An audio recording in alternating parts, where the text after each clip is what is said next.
Hello नमस्कार दर्शकों, झनक सीरियल में आप सभी का स्वागत है। आज के एपिसोड में जहाँ पे हम देखते हैं कि अनिरुद्ध जो होता है मन ही मन ठान लेता है कि वो झनक को किसी भी हालत में छुड़ा के रहेगा और वह बोलता है अपने मन में कि झनक तुम चिंता मत करो, मैं तुम्हारे पीछे आ रहा हूँ, मैं तुम्हें उस हवालात से बाहर लेके आऊँगा, ये मेरा प्रॉमिस है और आज के दिन तुम इस हवालात में नहीं जाओगे, मेरे साथ जाओगे।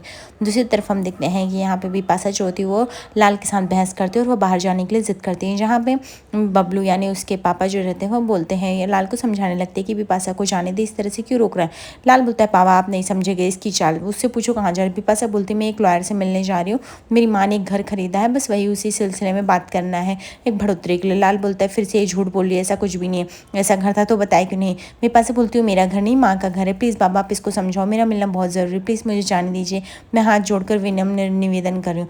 उसके बाद उसके बाबा बोलते ठीक है बेटा तुम जाओ, मैं यहाँ पे लाल को समझा लूँगा। उसके बाद बिपाशा जो होती है वो बहुत ही खुश हो जाती है और वह बबलू के पैर छू के दिखाने लगती है और एक्टिंग करने लगती है, बोलती थैंक यू बाबा आपने मुझ पर इतना भरोसा किया। और पीछे मुड़ते ही जैसे मानो उसकी एक डायनासोर वाला रूप देखने को मिलता है। उसके बाद लाल जैसे अपने रूम में जाने लगता है। यहाँ पे उसके पापा यानी बबलू रोक लेते हैं, बोलते हैं लाल बेटा कहाँ जा रहा है। लाल बोलता है कहाँ जा रहा हूँ मतलब क्या, आप फिर से फंस गए ना, आप लोगों की ही वजह से बिपाशा ये सब करे, आप उसके मगरमच्छ जैसे आंसू देख के पिघल गए ना, आपको नहीं पता वो लड़की कितनी कितनी शातिर है, कितना बड़ा झूठ बोलती है और आप लोग फिर से इसमें फंस गए और मुझे नहीं फंसना। दूसरी तरफ हम देखते हैं यहाँ पे पुलिस जो होती है वो झनक को लेके आती है। बिपाशा सही मौके का इंतजार करती है और वह दिखावा के लिए मिलने जाती है और वह पुलिस से बोलती है प्लीज़ मुझे मिलने दीजिए। तभी वो झनक को बोलती झनक तुम्हें याद है ना, आज अगर तुम रिहा हो गए तो तुम्हें जाना है वो रूम के लिए, मैंने सब कुछ बात कर लिया। मेरा एक कजिन है जो कि गेट नंबर पीछे के गेट पर तुम्हारा वेट करेगा, तुम उस कैब में बैठ जाना, तुम्हें पत्ते पर छोड़ देगा, ठीक है, मैंने तुम्हारे लिए सब व्यवस्था करके रख दिया है, मैं बस चाहती तुम जल्दी से जल्दी आ जाओ बाहर। झनक बोलती कि बिपाशा दीदी मुझे कुछ भी नहीं पता कि मुझे आज जेल हो पाएगी या मैं बाहर आ पाऊँगी, लेकिन हाँ अगर मैं बाहर आऊँगी तो मैं डेफिनेटली आपने जो मुझे सुझाव दिया मैं उस पर ज़रूर चलूँगी, क्योंकि कहीं बाहर जाने के लिए एटलीस्ट मुझे 1-2 दिन तो कहीं तो रुकना पड़ेगा, लेकिन मैं ज़रूर वहाँ पे जाऊँगी। लेकिन अगर मान लो मैं जेल में चली गई तो मेरे पास आने का कोई ऑप्शन नहीं रहेगा। बिपाशा बोलती झनक तुमने कुछ भी गलत नहीं किया, तुम अपने आप पे भरोसा रखो, मैं बोल रही हूँ ना तुम वापस लौटोगी। जनक बोलती दीदी और आपने आज तक जितना भी मुझ पे हेल्प किया वो सच में बहुत ही बड़ा हेल्प कर रहे हो आप। बिपाशा बोलती है तो कुछ भी नहीं, तुम मेरी बहन जैसे हो, मैं तुम्हारे इतना कर सकता हूँ। हम देखते हैं वहाँ पे मिनी आती है, बोलती है छुटौन और मीनू काकू मैं आऊँगी आप लोग के साथ। तभी यहाँ पे मीनू बोलती तुम यहाँ पे आकर तुम्हारे मॉम डैड दिखेंगे तो चिल्लाएंगे ना। तभी यहाँ पे मिनी बोलती एटलीस्ट मैं अपनी बातें तो रख ही सकती हूँ, इतना तो हक है, अभी तो मैं अडल्ट हूँ और मैं अपनी अगर बातें मैं अपने घर में रख सकती हूँ तो इसका मतलब मैं कोर्ट में भी रख सकती हूँ और मैं आप लोग का बस साथ देने आई हूँ, मैं झनक को साथ देने आई। उसके बाद मीनी जो होती है वो मीनू और छुटौन के साथ जाती है। दूसरी तरफ हम देखते हैं यहाँ पे सरा के यानी बड़ों बहू के सास ससुर बैठे रहते हैं और बात करते हैं। यहाँ पे बबलू को बोलते हैं बिज़नेस खोलने के लिए कि तुम कब तक ऐसे रोज़ जाओगे काम के सिलसिले में बाहर, कितना तुमको भागम दौड़ पड़ रहा है। बबलू बोलता है कि नहीं अभी तो ठीक है, काम थोड़ा बंद है अभी, लेकिन ठीक है जैसा भी है अच्छा है। तभी यहाँ पे उसकी माँ समझाती है कि तुम इससे बढ़िया बिज़नेस क्यों नहीं चालू कर दो, तुम्हारे पिताजी का एक ज़मीन है जो कि बेच के कुछ पैसे मिले थे याद है ना, वो पैसे हम तुम्हें देते, तुम लगा लो ना बिजनेस में। तभी यहाँ पे उसकी पत्नी भी उसको समझाती कि हाँ, और वो लगा कि आपको तो अच्छा खासा है बिज़नेस में, कपड़े के बिज़नेस में एक्सपीरियंस आप कर सकते हो। तभी उसके पिताजी भी बोलते हैं तुम बोलो तुम्हें पैसा दो। तभी यहाँ पे बबलू बोलता है नहीं नहीं वो पैसा मेरा अकेले का नहीं, उन पैसों पे सबका हक है, मैं कैसे ले सकता हूँ बाबूजी। तभी यहाँ पे बबलू के पिताजी कहते हैं क्यों नहीं ले सकते तुम पैसे, उस पैसे पे तुम्हारा भी तो हक है, बिज़नेस खोलने का सबका हक होता है, तुम भी खोलो। तभी यहाँ पे उसकी पत्नी भी से समझाती है कि हाँ अगर आप बिज़नेस खोलोगे तो बहुत ही अच्छा रहेगा, चल पड़ा तो कितना अच्छा और उस पर सबका हक रहेगा। कौन बोला कि सिर्फ आपका, लाल का, अनिरुद्ध का, छोटौन का और सबका हक रहेगा, आप ऐसा मत बोलें। तभी वो बोलते हैं कि तुम पागल हो क्या, मुझे बिज़नेस नहीं करना, अगर पैसे डूब गए तो वो खाम का एक कलंक लग जाएगा। नहीं बाबूजी मुझे कोई भी पैसे नहीं चाहिए, मैं अपनी जॉब से काफ़ी खुश हूँ। तभी उसकी माँ बोलती है कि ये पगला गया है, 2 दिन के सफ़र से आया ना, इसलिए इसको समझ में नहीं आ रहा है कि क्या करना चाहिए क्या नहीं करना चाहिए। काम करो बड़ बहू, तुम अपने बाबा और अपने पति के लिए 2 कप चाय बना के लाओ, इन लोग की तभी बुद्धि खुलेगी, समझ में नहीं आ रहा है क्या करना चाहते हैं। तभी वो यहाँ पे बड़ बहू बोलती है कि सॉरी माँ मैं चाय बना के नहीं ला सकती क्योंकि मैंने पढ़ लिया है, जब तक झनक घर में नहीं आएगी मैं चाय नहीं बनाऊंगी। दूसरी तरफ रहते छुटौन जो था अनिरुद्ध को सबको समझाता कि वकील ही बाजू में हमने हार कर लिया, सारा केस उन्हें बता दिया, तुम जाके एक बार मिल लो। उसके बाद अनिरुद्ध जाता है, वह वकील से मिलता है और अपना इंट्रोड्यूस करता है अपने आप को और वह झनक के भी बारे में बताता है, झनक से मिलवाता है। तभी यहाँ पे वकील जाते हैं और झनक से मिलते हैं और वह झनक को बोलते हैं कि डोंट वरी मैं तुम्हारा ही केस देखूंगा, ठीक है। अनिरुद्ध बोलता है प्लीज़ आपको झनक को कैसे भी बचाना, मेरे पास कुछ भी प्रूफ नहीं, प्रूफ सब कुछ खिला। तभी यहाँ पे पुलिस बोलता है डोंट वरी, अगर प्रूफ गलत है तो वो गलत ही साबित होंगे, उसके लिए इतना चिंता मत करो। उसके बाद वो झनक के पास जाते हैं। झनक बोलती मेरे पास कुछ भी सबूत नहीं है अपने आप को निर्दोष साबित करने के लिए, मैं क्या करूँगी। पुलिस बोलता है कोई बात नहीं, बस आप जो भी सवालों का जवाब देना थोड़ा सोच समझ के देना, भावनाओं में पिघल मत जाना, वो लोग आपको फंसाने की कोशिश कर सकते हैं आपकी ही बातों में, ठीक है। उसके बाद यह कह के वकील चला जाता है। तभी यहाँ पे उसकी माँ बोलती है कि बस रहने दे बड़ो बहू, बहुत हो गया। माना कि तुमको झनक के लिए बहुत सिंपैथी, लेकिन वो लड़की मुझे ज़रा भी नहीं पसंद। तुम्हारी भी कुछ जिम्मेदारी बनती है। अगर घर के 2 लोग यानी तुम्हारे पति तुम्हारे बाबा को चाय पीने का मन है तो ये कौन सी बात है, तुम चाय तो बना ही सकते हो उन लोगों के लिए, उनको पीने के लिए तुम चाय तो दे ही सकती हो ना। तब यहाँ पे बड़बो कहते कि आपकी बात सही है मासा, लेकिन मैंने प्रण लिया तो मैं कैसे करूं, बस मैं यही सोच रही हूँ। तभी यहाँ पे बबलू कहता अरे माँ तू भी ना क्यों इतना चिंता करी, मैं बना के लेके आता हूँ चाय। तभी यहाँ पे उसकी माँ बोलती बिल्कुल नहीं बबलू, अगर तुम्हें चाय बनाना है तुम किसी और दिन बना लो, आज बड़ू बहू को बनाने दो। वैसे भी उसको भी अपनी जिम्मेदारियाँ समझनी चाहिए, अपनी जिम्मेदारी से मुकर नहीं सकती वो। तभी हम देखते हैं कि झनक को वकील जो होता है यानी अपोजिट टीम का, वह झनक को कटघरे में बुलाता है और झनक को बोलता है कि आप जिससे बच्चा चुराने के लिए जिस लेडी से आपने बात किया था, जिससे हार किया था, आज वो इस अदालत में मौजूद है, क्या मैं नहीं बुला सकता हूँ। यह सुनकर झनक पूरी तरह से हैरान हो जाती, बोलती बच्चा चुराने के लिए लेडी, मेरी तो मैं किसी भी लेडी को नहीं जानती, मैं तो किसी भी लेडी से बात नहीं की।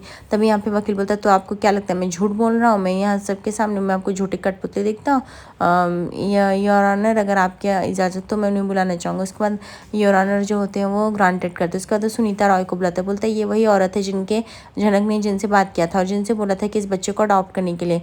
तो यहाँ सुनीता रॉय जो होती है एक नैनी की तरह काम कर रही हैं 10-15 सालों से और कोलकाता में ही रहती हैं। तभी यह सुनकर अनिरुद्ध खड़ा हो जाता है, बोलता है ये सब गलत है, ये सब ऐसा कर नहीं सकती, झूठ बोले। तभी यहाँ पे जज साहब कहते हैं कृपया अपने आप को संभालो, नहीं तो आपको फिर से मैं बाहर करना पड़ेगा। उसके बाद यहाँ पे अनिरुद्ध को काम डाउन कराया जाता है। दूसरी तरफ यहाँ पे हम देखते हैं शुभ को काफ़ी गुस्सा आ रहा था, वो तनुजा को बोलता है ये लड़का हमारा नाक कटा के ही मानेगा इसका कोई। तभी यहाँ पे सुनीता बताती है कि किस तरह से झनक बच्चा लेके आई थी और वो बोल रही थी कि प्लीज़ आप इस बच्चे को ले लीजिए। मैंने तो यहाँ पे मैंने बोला कुछ लीगल काम तो नहीं, कुछ लीगल डॉक्यूमेंटेशन तो नहीं है। तो ये झनक यानी इस लड़की ने बोला नहीं नहीं कोई लीगल डॉक्यूमेंटेशन नहीं, आप ऐसे बच्चे को लेके जाके रख सकती, बच्चा हमें अनाथ ही मिला था। उसके बाद मैं खुश हो गई और फिर कर सर क्या अगर डॉक्यूमेंटेशन है तो हमें तो और भी अच्छा लगता है ऐसा ऐसे काम करना। उसके बाद हमने बच्चा ले लिया।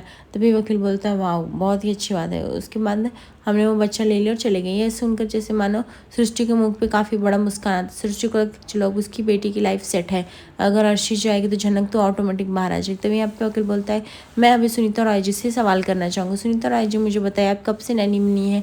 वो बोलती कुछ मैं 15-20 सालों से। बोलती कब से कोलकाता है, तो बोलते 15-20 से। क्या सच में आप झनक से मिलते? झनक ने ऐसा कहा था। वो बोले हाँ उन्होंने ऐसा कहा था। तभी यहाँ पे झनक को गुस्सा आ जाता है। झनक बोलती है आप अपने आप को नैनी कहती है, आप अपने आप को एक माँ कहती है, आपके बच्चे आपको शर्म नहीं आती, एक झूठा केस ऐसा FIR करा के आप मुझे उसमें फंसाने की कोशिश करें। या तो आपका कुछ प्रेशर या कोई दबाव है या तो आपको इसके लिए पैसे दिए गए हैं, इसलिए आप मुझसे इस तरह से बात कर रही हैं, वरना आप मुझे इस तरह से झूठा इल्ज़ाम नहीं लगाती। आपको ये हक नहीं किसी पे झूठा इल्ज़ाम लगाने। तभी यहाँ पे वकील बोलता है लगता है ये काफ़ी ये अदालत है, यहाँ पे लेक्चर और सिंपैथी देने के लिए नहीं बोला गया है, यहाँ पे सवालों का जवाब देने के लिए कहा गया। तभी यहाँ पे झनक के वकील बोलते माफ़ी चाहता हूँ, हो सकता है कि मेरे क्लाइंट बहक चुके हों, लेकिन और ये भी सच है कि उन्हें काफ़ी इस बात से ट्रॉमा पहुँचा है। जब उस औरत को जानते नहीं तो वो क्यों कबूले कि हाँ वो जानते हैं। और दूसरी बात सुनीता राय जी ये जो कि गवाही दे रही हैं ऑलरेडी ये इनको झूठी गवाही में 1-2 बार जेल भी हो चुका, तो मुझे लगता है इनका गवाही हमको कुछ मान्य भी करेगा। उसके बाद ऐसा कह के वो वकील जो होता है वो अदालत के से सबमिट करता है वो फॉर्म। यह देख के जैसे अर्शी को होश उड़ जाता है, अर्शी को लगता है ये क्या होना। दूसरी तरफ हम देखते हैं यहाँ पे रूही आती है और रूही बोलती बड़ो माँ आप चाय बनाने जा रहे हो क्या, एक काम करो मेरे लिए भी बनाओ। तो मैं यहाँ पे बड़ो माँ बोलते हैं हाँ क्यों नहीं, मैं जा रही हूँ, मैं तुम्हारे लिए भी बनाऊँगी। लेकिन यहाँ पे रूही बोलती नहीं नहीं नहीं मेरे लिए नहीं। उस दिन जब आपको चाय बनाने बुलाया गया था तो मेरे मॉम डैड से आपने कितनी बड़ी बहस कर ली थी, ये कोई अच्छी बात नहीं थी बड़ो माँ। और फिर आप बाद में लेके भी आए। लेकिन मुझे सबसे ज़्यादा प्रॉब्लम सिर्फ इस बात की झनक झनक झनक, जहाँ देखो वहाँ पे झनक झनक, आपको क्या पड़ी हुई है, आप मेरे मम्मी पापा से ऐसे बात क्यों कर रहे थे। तभी यहाँ पे वो आंटी बोलती देखो बेटा मैं तुम्हारे मम्मी पापा से इस तरह से बात नहीं करना चाहती थी, मुझे पता तुम्हें बुरा लगा, लेकिन मैं सिर्फ उस टाइम झनक के बारे में सोच रही थी। और रही बात चाय की तो मैं तुम्हें चाय लेके आती हूँ। उसके बाद उसकी दादी बोलती है कि चुप हो जाओ, ये क्या कर रही हो रूही। रूही बोलती मैं इनकी वजह से ना बुआ बन सकी, ना आप लोग परदादा बन सके, ना ये कोई परदादी बन सका, सिर्फ इनकी वजह। और ये अभी भी उस लड़की झनक का साथ देना चाहती हैं। तभी यहाँ पे उसकी दादी बोलती बेटा तुम शांत रहो ठीक है। तभी यहाँ पे उसको गुस्सा आने लगता है रूही को, लेकिन यहाँ पे बबलू इस केस को संभाल लेता है और रूही को बोलता है कि बेटा चलो अभी तुम ऊपर चलो, हाँ देखते हो तुम क्या पढ़ाई कर रही हो, तुम्हें जो भी पढ़ाई करना है मैं उसमें मदद करूँगा। और झनक से तुम्हें क्या शिकायत, क्या कभी झनक ने तुम्हें बुरा बोला है, तुम्हारे साथ कुछ बुरा किया? वो बोलती नहीं। तो यहाँ पे बबलू बोलते तो फिर तुम्हें इतनी शिकायत नहीं होनी चाहिए बेटा, जब तक तुम कभी कुछ एक्सपीरियंस ना करो। ऐसा कह के और हाथ पकड़ के वो लेके चले जाते हैं। दूसरी तरफ हम देखते हैं यहाँ पे वकील जो होते हैं यानी झनक के वकील इस चीज़ से पर्दाफाश करते हैं कि अनीता रॉय एक झूठी गवाही है, वो कोई भी सच्ची गवाही नहीं है। और इस तरह से वो उस वकील का मुंह बंद करते हैं। तभी यहाँ पे अदालत पूछता है झनक को कि क्या आपको कुछ कहना है, लेकिन यहाँ पे अनिरुद्ध फिर से खड़ा हो जाता है ऑब्जेक्शन करने के लिए, जहाँ पे अदालत यानी मजिस्ट्रेट जो होते हैं वो किसी तरह अनिरुद्ध को कंट्रोल करते हैं। यहाँ पे झनक अपने बारे में बताती है और बोलती है हाँ मैं बताना चाहूँगी, मैं उर्वशी रैना की बेटी हूँ जिन्होंने मुझे पाल पोस कर बड़ा किया हुआ, जिसकी बेटी हूँ मैं, उनका नाम है सृष्टि मुखर्जी। और मेरी बहन जिसने मुझ पर झूठा इल्ज़ाम लगा उनका नाम है अर्शी मुखर्जी। और ये दोनों मुझे बिल्कुल भी पसंद नहीं करते हैं। और मैं यहाँ पे कैसी हूँ इनके घर पे, एक बार मैं श्रीनगर की हूँ तो सर जी अपनी यानी अर्शी के साथ आए थे, अर्शी दीदी के साथ, और कुछ काम की जो से उनकी गाड़ी मेरी साइकिल में भिड़ गई थी, तो तभी मेरी उनसे काफ़ी कुछ बहस हो गई थी। पर अर्शी दीदी श्रीनगर में ज़्यादा दिन नहीं थी, 1-2 दिन में उन्हें वापस लौटना था, उनको सूट था, तो इसके वजह से फिर मैं और सर जी ही थे। सर जी वहाँ पे रुके और वो उनको अपने रिश्तेदार का शादी अटेंड करना था। दूसरी तरफ देखते हैं कि मेरी मम्मी की मौत भी हो जाती है यानी उर्वशी रैना का, और तभी पता चलता है कि सब सिर्फ सृष्टि मुखर्जी के ही वजह से हुआ, क्योंकि उन्होंने उनको इतना अपमानित कर दिया था इस हद तक कि उन्होंने आत्महत्या कर लिया। मेरे पिता तो कभी थे ही नहीं, समझो वो अपने आप को समझ भी नहीं पाए, जो सब किया मेरी मम्मी ने किया। यह सुनकर अनिरुद्ध भी जैसे एकदम इमोशनल हो जाता है और यहाँ पे बताती है कि वो कैसे कैसे सब कुछ सही है। उसने ये भी बताया कि वो इस घर में सरजी की वजह से आई। एक लड़का माँ के डेथ के बाद उसे ज़बरदस्ती शादी करना चाहता था, उसका नाम तेजस था, लेकिन मुझे सरजी ने किसी तरह उसके चंगुल से बचाया और उन्होंने वो शादी वहाँ पे पूरे गांव वालों को दिखाने के लिए उन्होंने मुझसे शादी कर ली, और ये शादी झूठी शादी थी। तभी यहाँ पर अनिरुद्ध उठ जाता है और बोलता है झूठी शादी नहीं, सच्ची शादी थी। तभी सब लोग शांत कराने लगते हैं। यहाँ पे छोटौन भी जो होता है अनिरुद्ध को बोलता है कि अनिरुद्ध प्लीज़ शांत रहो, ऐसा लग रहा है केस हमारे हाथ में है, तुम्हारी इन सब गलतियों की वजह से केस बहक सकता है। दूसरी तरफ यहाँ पे हम देखते हैं अर्शी जो होती है वो तनुजा को बोलती है कि ये पूरा अनिरुद्ध जो खेल खराबा जो होता है पूरा ख़राब कर रहा है। दूसरी तरफ हम देखते हैं कि यहाँ पे शुभ भी समझाता है अर्शी को कि इस बार तुम जाना अदालत में तो लंबा अच्छा खासा गवाही देना, ताकि इसकी, और तुम भी बताओ कि तुम्हारा पति शादी से पहले कैसा था और ये लड़की के आने से कैसा हो गया। दूसरी तरफ हम देखते हैं कि यहाँ पे झनक अपनी सारी कहानी बताती कैसे कैसे फिर वहाँ पे गलत होने की वजह से सरजी उसे अपने घर मिला, बट वह उनके घर में भी टिक नहीं सकी, इसलिए वह वापस चली गई। मुंबई गई तो लेकिन वहाँ पे भी किस्मत ने साथ नहीं दिया और वापस से उसको धक्के खाने पड़े, फिर से उसकी जान खतरे में आई। फिर सरजी ने मेरी जान वापस से बचाया, फिर वो मुझे अपने घर में लेके आए। उनके घर में अभी भी कुछ लोग हैं जो मुझे पसंद नहीं करते, जो चाहते मैं चले जाऊँ, वो मैं समझती भी हूँ, किसी के घर में इतना देर नहीं रुकना चाहिए, पर उस घर में कुछ ऐसे भी लोग हैं जो मुझे बहुत ही प्यार करते हैं और वो मुझे अपनी बेटी की तरह मानते हैं।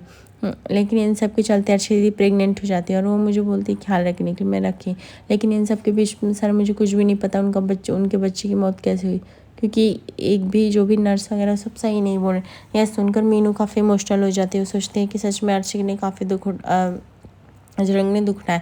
उसके बाद अर्शी को कटघरे में ले जाता है, जहाँ पे अर्शी पूरी गलतियाँ जो होती हैं वह झनक पर उमेड़ देती है और वो बोलती है कि सब झनक की गलती है। झनक अगर उस दिन इतनी लापरवाही होती तो शायद आज ये गलती नहीं होती। आगे एपिसोड पे से अपने दोस्तों लाइक सब्सक्राइब करिए।